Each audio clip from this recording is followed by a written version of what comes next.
Bob, c'est quoi ce projet les archives de Bob? Oh, ça, rien du tout, monsieur. Ouvre le projet, Bob. Vraiment, monsieur, ce n'est rien. Ouvre un projet, je te retire de la main. Puisqu'il le faut.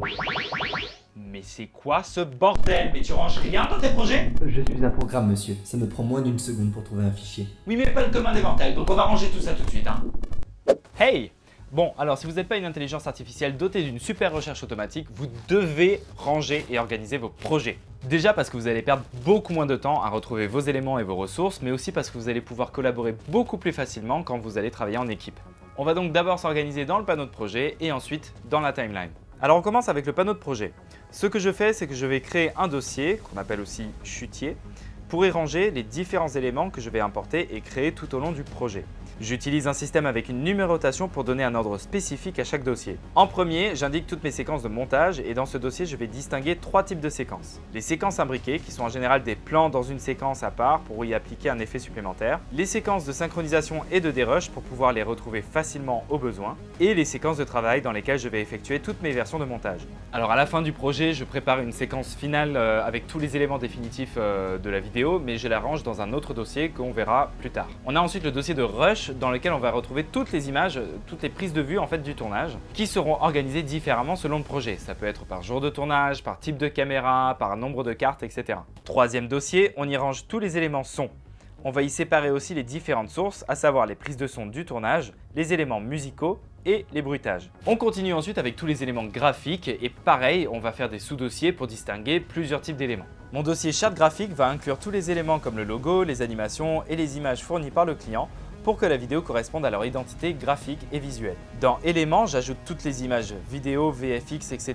que j'ajoute dans le projet au fur et à mesure. AE DynLink me permet de ranger les compositions liées avec After Effects. Quand vous créez une composition liée depuis votre timeline, Premiere va créer automatiquement un nouvel élément dans votre panneau de projet et moi je le range immédiatement parce que sinon ça s'accumule trop vite et ça devient très rapidement le bordel. Hein Bob? Et dans Assets Premiere Pro, je vais ranger tous les éléments que je vais créer avec Premiere, donc ça va être les caches couleurs, les calques d'effets, les légendes de sous-titres, etc. Et enfin, le dernier dossier qui concerne le mastering, c'est-à-dire les dernières étapes du projet. Étalonnage, mixage et assemblage. Ces dossiers vont accueillir les séquences qui seront préparées pour le mix ou pour l'étalonnage, et ensuite la séquence dite master pour assembler ce qui revient de l'étalonnage, du mixage et des effets spéciaux si nécessaire. Et c'est à partir de cette séquence master que je vais exporter ma vidéo finale. Donc comme vous pouvez le voir dans mon panneau de projet, chaque élément a sa place. Mon organisation de dossiers par exemple dans le Finder ou dans l'Explorateur selon que vous êtes sur Windows ou Mac est très similaire à celle que j'ai faite dans le panneau de projet pour que je puisse me repérer très facilement quand je cherche des éléments. Alors après, l'ordre des dossiers, la numérotation, les noms, etc., c'est pas important. Ce qui est important, c'est de vraiment créer une organisation et un système de rangement qui est adapté à votre production. Dans la timeline aussi, on va pouvoir organiser nos éléments au fur et à mesure de notre montage. Prenons par exemple la séquence de montage de l'épisode 4 des After Effects Basics. Du côté vidéo, je vais mettre sur ma piste V1 les images qui ont été filmées. Sur la piste V2, un calque d'effet me permet de faire un seul étalonnage sur tous les éléments. La piste V3 est dédiée au plan envoyé dans After Effects. Je duplique donc l'élément de la piste V1 pour la mettre sur la piste V3 avant de l'envoyer dans After Effects. Pourquoi? Tout simplement parce qu'en fait ça va me permettre de garder une version non modifiée, sans effets spéciaux, sans rien, une version brute de mon rush. Et si jamais j'ai un problème et que je dois recommencer ma manip à zéro, je peux. La piste V4, j'y place tous les éléments visuels, capture d'écran et les rendus d'After Effects si besoin. J'ai ensuite quelques pistes vidéo supplémentaires pour les effets explicatifs comme les raccourcis clavier et souris tout au long du tuto. Et sur la dernière piste vidéo tout en haut, je place un dernier calque d'effet avec un effet recadrage pour créer les barres noires de la vidéo.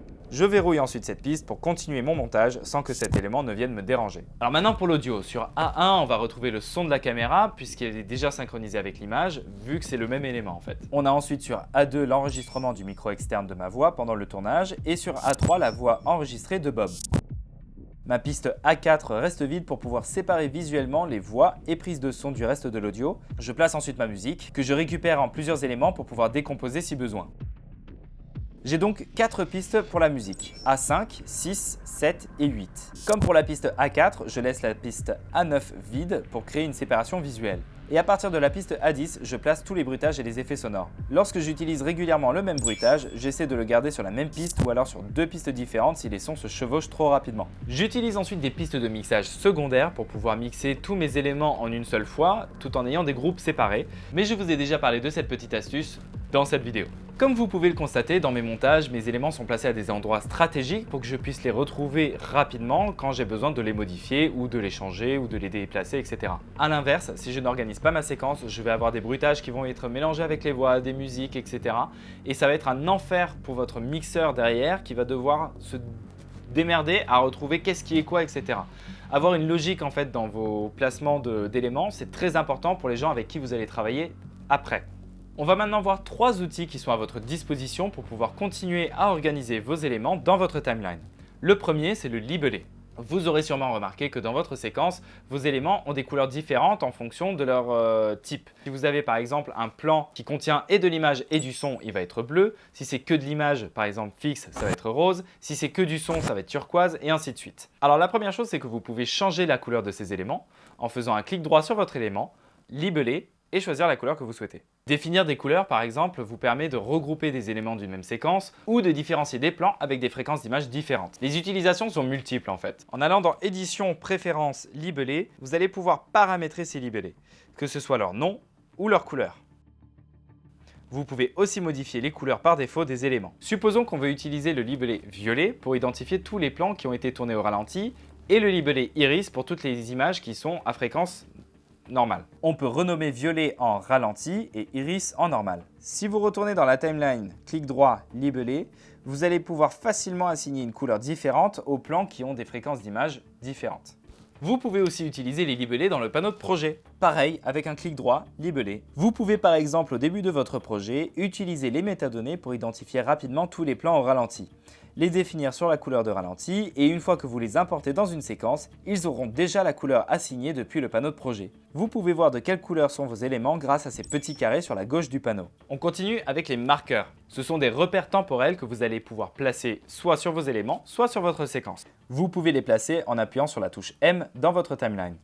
Si vous restez au moment précis de votre marqueur et que vous appuyez sur M à nouveau, vous allez pouvoir ouvrir ses propriétés et changer sa couleur, lui donner un nom ou un titre, lui ajouter une description et ainsi de suite.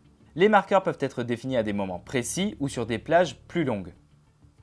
Ces marqueurs-là peuvent être utilisés pour délimiter des moments particuliers dans un montage, par exemple la séparation de plusieurs séquences d'un film au sein d'une seule séquence de montage. Un marqueur peut par exemple être utilisé pour faire des retours de montage collaboratifs. Je vérifie par exemple la séquence d'un monteur, plutôt que de lui faire des modifications directement, de casser son travail ou de lui faire un mail super long, je vais placer un marqueur et je vais lui donner des indications sur ce moment précis. Faites attention, si vous voulez placer un marqueur sur votre séquence, il faut bien vérifier que vous n'ayez aucun élément de sélectionné dans votre timeline.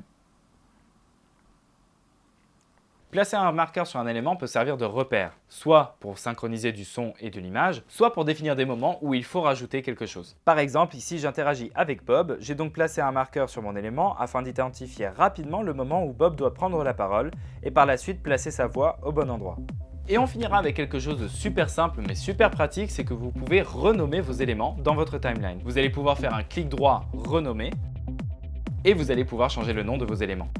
Alors par contre attention, ça change le nom de votre élément, pas de la source. Donc si je vous donne un exemple, ici je renomme mon calque d'effet en scope, mais dans le panneau de projet, mon calque d'effet s'appelle toujours calque d'effet. De manière générale, les modifications de couleurs, de noms, etc. que vous allez faire sur un élément dans votre timeline n'affecte ni les sources ni les éléments dans votre panneau de projet. La seule chose que vous allez pouvoir retrouver éventuellement, c'est les marqueurs. Si vous faites un marqueur sur un élément, vous allez pouvoir le retrouver sur le même élément à chaque fois que vous allez le glisser dans une séquence différente. Bon, je pense qu'on a fait un bon tour de tout ce que vous avez à disposition pour pouvoir organiser votre projet et votre timeline. Donc vous n'avez plus d'excuses. Et toi non plus, Bob, hein.